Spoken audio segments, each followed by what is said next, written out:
انہوں نے سوچا بھی نہیں ہوتا کہ اس شوق سے ہمیں کیا ملے گا؟ پیسہ. خوش رہنے کے لیے ضروری ہے کہ دنیا کی محبت ختم کرے. جس کے دل میں دنیا کی ہوس ہے وہ خوش رہنے کے علاوہ دنیا کا ہر کام کر سکتا ہے. سمجھتے ہو؟ جب وہ دنیا کو مسافر خانہ نہیں سمجھے گا تو پاگل ہوتا رہے گا.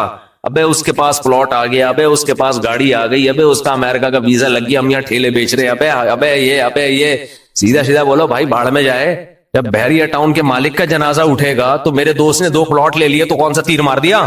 جو اونر ہے وہ مر جائے گا. ختم بھائی. تھوڑے دنوں میں ٹماٹر بیچو، رکشا چلاؤ، لینڈ کروزر میں گھومو، یہ تھوڑے دن کے کھیل ہیں، اس کے بعد ختم. قارون جب اپنے خزانوں کے ساتھ مارکیٹ میں آیا نا، قرآن کہہ رہا ہے، قرآن نے تو مارکیٹ کا لفظ استعمال نہیں کیا. جب اپنے خزانوں کے ساتھ قارون مارکیٹ میں آیا ایک دفعہ پورے جاہو جلال کے ساتھ، پبلک نے جب اس کا پروٹوکول دیکھا اور خزانے دیکھے، اس کا لباس، جب بڑا آدمی جا رہا ہوتا ہے نا بڑی عزت دی جاتی ہے، تو بے وقوف لوگ رالیں ٹپکانا شروع کرتے ہیں. یا لیت لنا مثل ما اوتی قارون.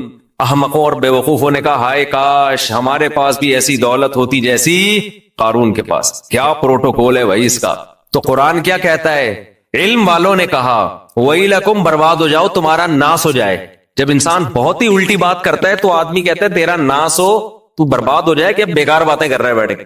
کیا کہنے لگے؟ ویلکم، تباہ ہو جاؤ. یہ ویلکم نہیں ہے، کیونکہ ایک جگہ کہیں ہم عربی گرامر پڑھ رہے تھے تو پرانے زمانے میں جب متحدہ حقیقی بنی تھی نا، وہ 90s کی بات ہے، تو ایک جگہ لکھا تھا ویلکم آفاق احمد. تو ہم عربی گرامر پڑھ رہے تھے، میں اس کو پڑھ رہا ہوں ویلکم آفاق احمد. اب ویلکم کا معنی تو بددعا ہے کہ تم تباہ ہو جاؤ.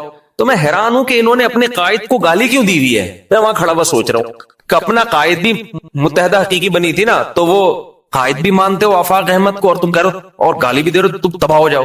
پھر کسی نے بتایا بھائی یہ ویلکم نہیں ہے، یہ ویلکم ہے. تو پھر ایک عربی ان دنوں میں آئے ہوئے تھے، وہ کہنے لگے لسبیلی ہی چوک کدھر ہے. لسبیلا چوک کو کہہ رہے تھے لسبیلی ہی چوک، وہ کہہ رہے تھے یہ لسبیلی ہی چوک کدھر ہے. تو عرب اس طرح کی غلطیاں بھی کر رہے ہوتے ہیں. تو خیر، تو قارون کے خزانوں کو دیکھ کر بے وقوف لوگ کیا کہنے لگے؟ یا لیت لنا، ہائے ہائے ہائے کاش ہمارے پاس بھی ایسا چاہو جلال ہو، ایسی گاڑیاں، ایسی سواریاں ہوتی. تو اللہ فرماتے ہیں جو علم والے لوگ تھے انہوں نے کیا کہا؟ ویلکم، تمہارا ناس ہو، برباد ہو جاؤ تم. کیسی باتیں کر رہے ہو بے وقوفوں والی.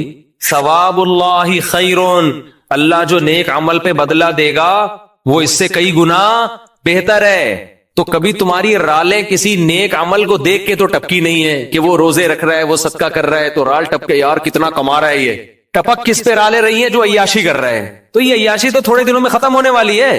اور قارون اب مارکیٹ سے شارٹ ہو گیا کہ نہیں ہو گیا؟ کہاں گیا اس کا جاہو جلال؟ تو قبر بھی نہیں ملتی، قبر بھی نہیں ہے، زمین میں دھسا دیا اللہ نے. ایسا دھسایا، حدیث میں آتا ہے قیامت تک دھستا ہی رہے گا.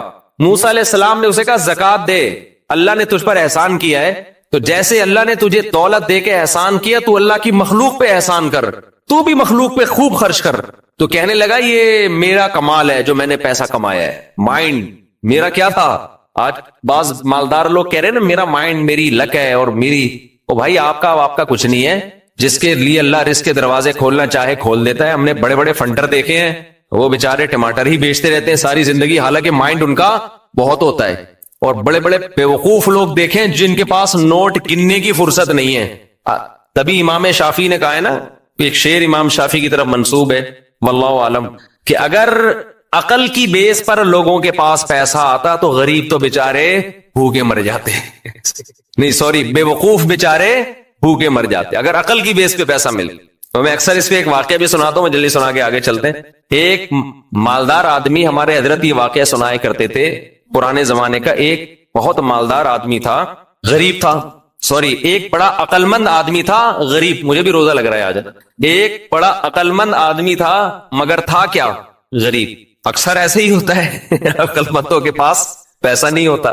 لیکن یہ قاعدہ کلیہ نہیں ہے.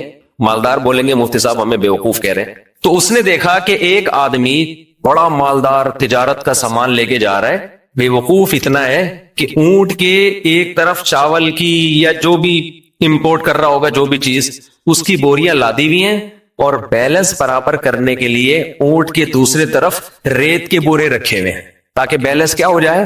10 بوریاں چاول کی یہاں ہیں تو وزن برابر کرنے کے لیے 10 بوریاں ریت کی ادھر. اس امیر آدمی نے لفٹ مانگی اس غریب سے، وہی نا روزہ لگ رہا ہے، اس عقل مند آدمی نے لفٹ مانگی اس بے وقوف سے، کیونکہ یہ عقل مند غریب تھا، تو اس بے وقوف نے اس کو لفٹ دے دی کہ چل تو میرے ساتھ اونٹ پہ بیٹھ جا۔ اب اس عقل مند نے اس بے وقوف مالدار سے پوچھا کہ یہ ان بوریوں میں کیا ہے جو رائٹ سائڈ پہ؟ اس نے کہا بھائی چاول ہے یا آٹا ہے یا جو بھی تھا۔ کہا یہ لیفٹ پہ کیا ہے؟ اس نے کہا یہ ریت ہے۔ کہا تو ریت کا بزنس کرتا ہے؟ کہہ رہے نہیں، یہ بیلنس برابر کرنے کے لیے۔ اس عقل مند نے اس سے کہا کہ بے وقوف آدمی، 10 بوریاں اگر یہاں ہیں تو 5 بوریاں ادھر کر دے، اس سے بیلنس کیا ہو جائے گا؟ اونٹ پہ تو نے بلا وجہ کا ڈبل لوڈ ڈالا ہوا ہے، اور یہ 10 بوریاں بھرنے میں کتنا ٹائم لگا ہوگا؟ تو بے وقوف آدمی تو یہ کر لے نا کہ 5 یہاں کر دے اور 5 وہاں کر دے۔ اس نے کہا یار یہ تو بڑی لاجک کی بات کی ہے۔ نیچے اترا، اپنے مزدور کو جو بھی ہوگا اس کے ساتھ اس کو بولا بھائی بوریاں ہٹا، 5 چاول کی بوریاں یہاں کر دے اور 5 یہاں۔ اونٹ کی سپیڈ بھی تیز ہو گئی اور اونٹ کو بھی سکون کا سانس آیا، بڑا خوش۔ اب اس غریب آدمی سے اس بے وقوف نے انٹرویو لینا شروع کیا کہ تو کرتا کیا ہے۔ اس کا خیال تھا کہ یہ تو ارب پتی ہوگا جو اتنا عقل مند ہے، جس نے مجھے اتنے اچھے مشورے دیے، یہ خود کیا ہوگا؟ یعنی یہ میرے جیسے بے وقوف کے پاس اتنا پیسہ ہے تو اس عقل مند کے پاس تو اس کی تو ملیں چلتی ہوں گی نا۔ تو اس سے پوچھا تو کرتا کیا ہے؟ اس نے کہا یار میں تو غریب آدمی ہوں، جس کام میں ہاتھ ڈالو برباد۔ میرے پاس تو سواری بھی نہیں ہے، تبھی تو میں نے تجھ سے لفٹ مانگی ہے۔ اس نے کہا اتر نیچے اتر۔ اونٹ کو واپس گھمایا، 5 بوریاں دوبارہ ادھر کی اور ریت کی بوریاں دوبارہ بیلنس برابر کرنے کے لیے ادھر ڈال۔ بولا تیری عقل کی وجہ سے تیرے پاس جب 1 کوڑی روپیہ نہیں ہے تو میں بے وقوف تجھ عقل مند سے 1000 گنا بہتر۔ میں تیرے مشوروں پر عمل کروں گا نا، میں بھی تیرے جیسا بن جاؤں گا۔ مجھے اپنے اسٹائل سے چلنے دے جیسا چل رہا ہوں، سمجھ رہے کہ نہیں سمجھ؟ میں جیسے اپنے اسٹائل سے چل رہا ہوں مجھے چلنے دے۔ اگر تیرے مشورے پر عمل کیا نا میں بھی تیرے جیسا غریب ہو جاؤں گا۔ لو کان بالحیل الغنا لوجدنی بنجوم اقطار السماء تعلقی۔ امام شافعی کا غالباً شعر ہے کہ اگر تم دیکھتے محنت سے پیسہ ملتا تو میں پیسے کی تلاش میں آسمان کے ستاروں تک پہنچ جاتا۔ ہم نے دیکھا ہے بعض لوگوں کا ایک شوق ہوتا ہے، شوقیہ کچھ چیزیں پالتے ہیں، رکھتے ہیں، وہ شوق ان کا بزنس بن کے ان کو کروڑ پتی بنا دیتا ہے، حالانکہ انہوں نے سوچا بھی نہیں ہوتا کہ اس شوق سے ہمیں کیا ملے گا؟ پیسہ۔ اگر وہ پلاننگ کر کے کرتے تو کچھ بھی نہیں آتا۔ اس کا مطلب یہ نہیں کہ آپ محنت نہ کریں۔ پہلے ہی ہمارے یہاں بوستی پن چل رہا ہے، اٹھتے نہیں ہے، 12-1 بجے اٹھتے ہیں، ایک دکان پہ نہیں بیٹھتے۔ محنت تو کرنی ہے لیکن ملے گا اتنا جتنا اللہ نے صلی اللہ علیہ وسلم نے جو مثال دی ہے نا کہ 2 چیزیں جوان ہوتی ہیں تو وہ 2 برائیوں سے مراد صرف 2 نہیں ہے، بلکہ جو بھی بری خواہشات ہیں بڑھاپے میں کم ہونے کے بجائے بڑھتی۔ اسی طرح اچھی خواہشات اگر جوانی میں اچھی عادتیں ہیں تو بڑھاپے میں وہ اچھی عادتیں کم ہونے کے بجائے جوان۔ اگر آپ کو جوانی میں اللہ سے محبت ہے، بڑھاپے میں یہ محبت اور زیادہ بڑھ جائے گی۔ جوانی میں دنیا کو مسافر خانہ سمجھتے ہو، دل نہیں لگاتے، بڑھاپے میں بالکل لفٹ کرانا چھوڑ دو۔ ہم نے دونوں طرح کے بوڑھے دیکھے ہیں، سخی بھی اور کنجوس بھی۔ جو سخی ہوتے ہیں وہ بہت سخی ہوتے ہیں کیونکہ وہ جوانی میں سخی ہوتے ہیں نا، تو یہ سخاوت بڑھاپے میں ان کی بہت زیادہ بڑھ جاتی۔ پھر وہ جاگیروں سے دل لگانا بالکل چھوڑ دیتے ہیں۔ اور جو کنجوس ہوتے ہیں نا جوانی میں، بڑھاپے میں اللہ کی پناہ آدمی کانوں کو ہاتھ لگا، نوٹ نظر نہیں آ رہے ہوتے، ایسے ایسے گن رہے ہوتے ہیں بیٹھ کے۔ یہ میں نے اپنی آنکھوں سے دیکھا ہے، نظر نہیں آ رہا نوٹ، دیکھ رہے ہیں یار کم تو نہیں پڑ گیا، یوں کر کے نا چیک کر رہے ہیں کہ اس میں اصلی ہے، ابے اب تو نقلی بھی ہے تو کیا کرنا ہے؟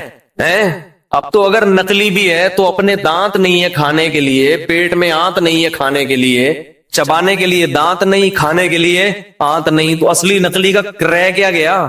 شوگر کے آپ مریض ہیں، مٹھائی آپ نہیں کھا سکتے، اب تو آپ کو بچے پال رہے ہیں، اللہ اللہ کرو، مسلح پہ ٹائم گزارو اور نکل لو پتلی گلی سے۔ اللہ زندگی دے سارے بوڑھوں کو، لیکن اب تو یہ سوچ ہونی چاہیے نا، نہیں جناب ایسے ایسے گر رہے ہوتے، اتنے لالچ، اتنی ہوس، اور ایسا پراپرٹی میں دل لگائیں گے، ادھر پلاٹ۔ ایک بوڑھے کا فون آیا میرے پاس، کی غیبت اس لیے نہیں، کسی کو کیا پتا کس کی بات کر رہا ہوں، میرا خیال ہے 85 سال تو ان کی عمر ہوگی، اور 10 قسم کی بیماریاں۔ کہنے لگے، رو رہے تھے میرے بیٹے کا کاروبار کا نقصان ہو گیا، گھر میں بڑے مسائل آ رہے ہیں، رزق کی تنگی ہے، میں بہت ٹینشن میں ہوں، میرا دل مجھے ترس آیا، میں ان کا مذاق نہیں اڑا رہا، مجھے ترس آیا، میں ان سے کہوں کہ حضرت آپ کی کیا رزق کی تنگی، آپ کی زندگی گزر چکی ہے، آپ نے ویسے ہی 2 پاپے صبح چائے میں ڈال کے کھانے ہیں بھائی، دوپہر تو دھونے والے کھچڑی کے کھانے، زندگی گزر گئی، اب ان چیزوں میں کیا رکھا ہے؟ جو بیٹا جس کا کاروبار ڈوب گیا اس کو اتنی ٹینشن نہیں ہو رہی، جس نے آگے زندگی گزارنی ہے ابا کو اس سے زیادہ ٹینشن ہو رہی۔ 99 سال ماشاءاللہ عمر تھی، نانی نے بھی بڑی عمر پائی ہے، جب بھی ہم ان کے پاس جاتے تھے نا تو وہ شاعری شروع کر دیتے تھے، قبر کی آخرت کی، ٹھیک ہے، گھر جسے سمجھے ہو وہ تم گھر نہیں، مجھے پورا شعر یاد نہیں ہے ان کا، یعنی بار بار کہتے تھے بیٹا جس کو تم گھر سمجھ رہے ہو یہ گھر نہیں ہے، گھر اصل کیا ہے؟ قبرستان۔ اور سخاوت ایسی، کھلا رہے ہر وقت کچن میں کھانا بنتا رہتا تھا، مسجد کے امام بھی تھے ہمارے نانا، تو جو گلی محلے میں جا رہا ہے نا اس کو بلایا، ادھر آ بیٹھ، گھر والوں کو ٹینشن دی ہوئی تھی کھانا لے کر آؤ اس کے لیے، تو گھر والے بھی تنگ آ گئے تھے، تنگ آنے کا مطلب ظاہر ہے بار بار کھانا گھر میں پکتا رہے، لیکن سخاوت تو تھی نا۔ تو ایسے بھی دیکھے ہیں کہ بھائی گھر ور کچھ ان کو کوئی دلچسپی نہیں ہوتی پلاٹوں میں جائیدادوں میں، تو یہ جوانی میں ختم کر لیا تو ہو جائے گا۔ اچھا ہے۔ روزے میں انہیلر استعمال کرنے کا حکم، کیا روزے کی حالت میں انہیلر استعمال کیا جا سکتا ہے جبکہ سانس لینے میں دشواری ہوتی ہو؟ انجم نذیر، سانس لینے میں اگر روزے میں انہیلر لینے کی ضرورت پڑ رہی ہے تو انہیلر لے کے روزہ توڑ دیں، لیکن روزہ بہرحال ٹوٹ جائے گا، بعد میں اس کی قضا کر سکتے ہیں تو قضا کریں ورنہ فدیہ دیں۔ تو انہیلر کے استعمال سے روزہ ٹوٹ جاتا ہے کیونکہ اس میں دوا کے ذرات ہوتے ہیں جو اتر جاتے ہیں پھیپھڑوں میں، البتہ ایسی مجبوری میں روزہ توڑنا جائز ہوگا، گناہ نہیں ہوگا۔ بلا وجہ کیڑے مکوڑے مارنا، کیا یہ جائز ہے؟ بنت آدم کراچی سے، بلا وجہ کیڑے مکوڑے مارنا کیسا ہے؟ گھروں میں جو کیڑے مکوڑے ہوتے ہیں ان کو مارنا جائز ہے، کیونکہ ان کو مارنا بلا وجہ نہیں ہے۔ اگر آپ کا مقصد یہ ہے کہ گھر میں کیڑے مکوڑے ہمیں تو کچھ کہہ نہیں رہے ہم ان کو مار سکتے ہیں، تو بھائی اس لیے مار سکتے ہیں کہ وہ گھر ہے، وہ کوئی جنگل تھوڑی ہے جہاں کیڑے مکوڑے آ کے رہ رہے ہوں۔ تو لیکن باہر گلی محلے میں خام خواہ میں مکوڑے جا رہے ہیں ان کو کچل دیا جیسے لوگ کر رہے ہوتے ہیں، تو وہ عمل اچھا نہیں ہے۔ حدیث میں آتا ہے کہ ایک پیغمبر تھے تو ایک چیونٹی نے ان کو کاٹ لیا، تو وہ جتنی ساری چونٹیاں تھیں پیغمبر نے وہ ساری چونٹیاں مار ڈالیں، تو اللہ نے ان کو وحی دی، وحی کی حلا واحدتن، کہ ایک چونٹی جس نے آپ کو کاٹا تھا اس کے علاوہ چونٹیوں کو آپ نے کیوں مارا؟ تو اس سے پتہ چلتا ہے کہ جانور کو بھی بلا وجہ مارنا جائز نہیں ہے، چاہے وہ چونٹی ہی کیوں نہ ہو۔ یہ نہیں کہ اب گھروں میں بھی آپ چونٹیوں کی حفاظت کرنا شروع کر دیں، گھروں میں تو انسان رہتے ہیں تو وہاں چونٹیاں اور مکوڑوں کے لیے جو فنائل وغیرہ کا پوچھا لگایا جاتا ہے وہ بالکل جائز ہے تاکہ گھر سے یہ چیزیں ختم ہوں، لیکن گلی محلے میں اور ہر جگہ جا کے بلا وجہ مکوڑے یا چونٹیوں کو مارنا یہ صحیح عمل نہیں ہے شریعت کی روشنی میں، البتہ جہاں جو نقصان دہ جانور ہیں وہ مار سکتے ہیں۔ فیڈ کراتے وقت قرآن مجید پڑھنے کا حکم، کیا بچے کو دودھ پلاتے وقت قرآن مجید پڑھا یا سنا جا سکتا ہے؟ بنت ہوا کراچی سے، جی ہاں بالکل، پڑھا بھی جا سکتا ہے، سنا بھی جا سکتا ہے، سنایا بھی جا سکتا ہے۔ حالت حیض میں ناخن کاٹنے کا حکم، رات میں ناخن کاٹنا اور رات میں جھاڑو دینا شریعت کے اعتبار سے کیسا ہے؟ نیز حالت حیض میں ناخن کاٹ سکتے ہیں یا نہیں، اور فرض غسل میں کوئی دعا پڑھنی چاہیے یا نہیں؟ بنت سراج لکھنؤ سے، رات میں ناخن کاٹنا، رات میں جھاڑو دینا بالکل جائز ہے، کوئی حرج نہیں ہے اس میں، ناخن جب بڑھ جائیں کاٹ دیں، چاہے رات ہو یا دن ہو، جب گھر میں ڈسٹ ہو اور گرد و غبار ہو جھاڑو دے دیں، چاہے رات ہو یا دن ہو۔ حالت حیض میں ناخن کاٹ سکتے ہیں، کوئی حرج نہیں ہے، اور فرض غسل میں کوئی دعا پڑھنی چاہیے یا نہیں؟ میرے علم میں نہیں ہے کوئی دعا فرض غسل کے لیے۔ عورتوں کا یوٹیوب چینل چلانا کیسا ہے؟ کیا عورتیں یوٹیوب پر معلوماتی چینل کے لیے اپنی آواز کا استعمال کر سکتی ہیں؟ جو ہے نا وہ ریکارڈنگ اس کی ٹھیک نہیں ہوتی، کیونکہ گھروں میں سب اجتماعی سطح پہ بھی میری یہ چینل سن رہے ہوتے ہیں، خواتین بھی بیٹھی ہوتی ہیں، بیٹیاں بھی بیٹھی ہوتی ہیں، باپ بھی بیٹھا ہے، تو بیٹیاں باپ کے سامنے اس طرح حیا سوز مسائل سنیں، یہ پھر حیا اور شرم کے خلاف ہے، تو وہ الگ، وہ ٹھیک ہے شریعت کے مسائل میں حیا نہیں کرنی چاہیے، لیکن جب ایک ایسے طریقے سے آپ مسئلہ پوچھ سکتے ہیں انفرادی طور پر، تو پھر کھلے عام وہ مسائل پوچھیں جس میں جو حیا کے خلاف نہ ہو۔ تو میں مسئلہ پوچھنے، کیونکہ میں نے ایک دفعہ اسی طرح چینل پہ کہہ دیا کہ بھائی حیا کے خلاف مسائل نہ پوچھیں، تو لوگوں نے کہا پھر وہ مسائل ہمیں پتہ کیسے چلیں گے؟ تو بھائی وہ مسائل ایسے پتہ چلیں گے کہ آپ اپنے کسی قریبی عالم سے پوچھ لیں، یا انفرادی طور پر میری کال اگر لگ جاتی ہے تو مجھ سے پوچھ لیں، لیکن کھلے عام اس طرح جو ہے نا وہ مسائل پوچھنا، اس میں گھروں میں خواتین بھی سن رہی ہوتی ہیں، مرد بیٹھے ہوئے ہوتے ہیں بعض دفعہ، وہ پھر مناسب نہیں ہوتا۔ میرے چینلوں کا، میرے بیانات کا لوگوں نے بڑا غلط استعمال کیے، بہت سے ایسے کلپ نکال کے نا اس پہ بڑے حیا سوز ان کے عنوانات لگا کے ان کو پھیلایا ہے، لوگ یہ سمجھتے تھے کہ مفتی صاحب یہ عنوان لگا رہے ہیں، اسی وجہ سے ہم نے چینل پہ اپنے قبضہ کیا ہے، اپنے چینل کو خود بنایا تاکہ اس چیز کو کنٹرول کیا جا سکے، اور الحمدللہ اس کے بعد کافی حد تک یہ معاملہ کنٹرول ہوا ہے۔ بینک کے گارڈ کی تنخواہ کا حکم، میں نے سنا ہے کہ آج کل جو وبا چل رہی ہے اسے دور کرنے کے لیے مغرب کے عنوان کیا ہے، مسئلہ کیا ہے، یہ کہہ رہے ہیں کہ سورہ جاسیہ پڑھنا وبا دور کرنے کے لیے، یہ ہے اصل میں عنوان۔ میں نے سنا ہے کہ آج کل کی جو وبا چل رہی ہے اسے دور کرنے کے لیے مغرب کے بعد سورہ جاسیہ بآواز بلند پڑھنی چاہیے، کیا یہ بات درست ہے؟ بنت عبداللہ کراچی سے۔ کوئی میرے علم میں اس کی دلیل نہیں ہے، ایسے ہی بات ہے۔ پڑھیں، سب سے پہلے تو گناہوں سے توبہ کریں جو اصل چیز ہے، اور دوسرا احتیاطی تدابیر اختیار کریں، اور کچھ پڑھنا ہے تو قرآن مجید کی مشہور دعا ہے لا الہ الا انت سبحانک انی کنت من الظالمین، اس کا ورد زیادہ سے۔ سسرال میں جھاڑو پونچھا لگانا اور برتن دھونا، سب گھر والوں کی خدمت کرنا۔ یہ کسی تپی ہوئی بہو نے پوچھا ہے۔ میرے ابو نے رشتہ کرتے ہوئے کہا تھا کہ چوری کر لی، کوئی قدرتی حادثے سے وہ ضائع ہو گئی تو شریعت میں اس کے ذمے آپ کو لوٹانا لازم نہیں ہے۔ وہ یہ کہہ سکتا ہے بھائی میں نے حفاظت کی تھی لیکن چوری ہو گئی، گم ہو گئی، اگر اس نے کوتاہی نہ کی ہو۔ اب اس کی دلیل کیا ہے بھائی اس کے ذمے لازم کیوں نہیں ہے؟ اس لیے کہ وہ امین ہے، آپ نے اس پہ ٹرسٹ کیا تھا۔ تو اب اگر وہ کہہ رہا ہے کہ چوری ہو گئی، ڈاکو چھین کے لے گئے، تو آپ نے جب امانت اس کے پاس رکھوائی تھی تو آپ نے خود اس کو سرٹیفکیٹ دے دیا تھا کہ میں اس پہ ٹرسٹ کرتا ہوں، تو اب اس کے اس بیان پہ بھی آپ کو ٹرسٹ کرنا پڑے گا۔ وہ اگر کہہ رہے کہ چوری ہو گئی، وہ اگر کہہ رہے ڈاکوؤں نے لوٹ لی، وہ اگر کہہ رہے آگ لگ گئی، تو اب آپ کو اس پہ ٹرسٹ کرنا پڑے گا اور اس کے ذمے لوٹانا لازم نہیں ہے۔ ہاں آپ کے پاس گواہ ہیں، دلیل ہے جس سے پتا چل رہا ہے کہ یہ جھوٹ بول رہا ہے تو ایک الگ بات ہے، لیکن یہ دلیل پیش کرنا آپ کے ذمے ہوگا، اس کے ذمے دلیل پیش کرنا نہیں ہے۔ وجہ کیا ہے؟ اس لیے کہ وہ امین ہے۔ امین امانت یعنی قابل ٹرسٹ ہے، قابل اعتماد ہے۔ کمیٹیاں ڈالتے ہیں نا لوگ، تو جن کے پاس کمیٹیاں ڈالتے ہیں وہ کہتے ہیں وہ چور لے گیا ہے، فلانا لے گیا، تو آپ بس گئے ختم، کیونکہ آپ نے امانت کے طور پہ رکھے تھے نا اس کو۔ تو اللہ فرماتے ہیں یہ لوگ اپنی امانتوں کی رعایت کرتے ہیں، معاہدوں کی، اور وعہدہم راعون، ایگریمنٹ کو بھی پورا کرتے ہیں، رعایت کرتے ہیں۔ یہ دو چیزیں جس میں پائی جائیں نا، دو چیزیں، ان کو کہا جاتا ہے کیریکٹر والا انسان، کردار اچھا ہے، ایک نمبر آدمی ہے۔ اور اسی کیریکٹر کی آج ہماری سوسائٹی میں بہت زیادہ کمی ہے۔ معاہدوں کی خلاف ورزی، معاہدے توڑنا، بات بیان دے کے مکر جانا۔ میں نے واقعہ سنایا تھا نا، جب یہ انڈیا پاکستان کی جنگ کے ماحول بن رہا تھا، ایک تاجر مجھ سے ملے، انہوں نے کہا کہ میرے پیسے لوگوں کے پاس پھنس گئے ہیں، جس نے بھی کمٹمنٹ کی تھی فلاں تاریخ کو میں پیسے دے دوں گا، تو وہ جب اس سے فون کرو تو وہ کہتا ہے بھائی جنگ ہو رہی ہے، ابھی کیسے پیسے دے دوں تمہارے۔ یعنی ہر شخص نے اس خوف سے دوسرے کے پیسے روک لیے کہ جنگ کے نتیجے میں کہیں کرائسس میں نہ آ جائیں، دوسرے کو کرائسس میں ڈال رہے ہیں۔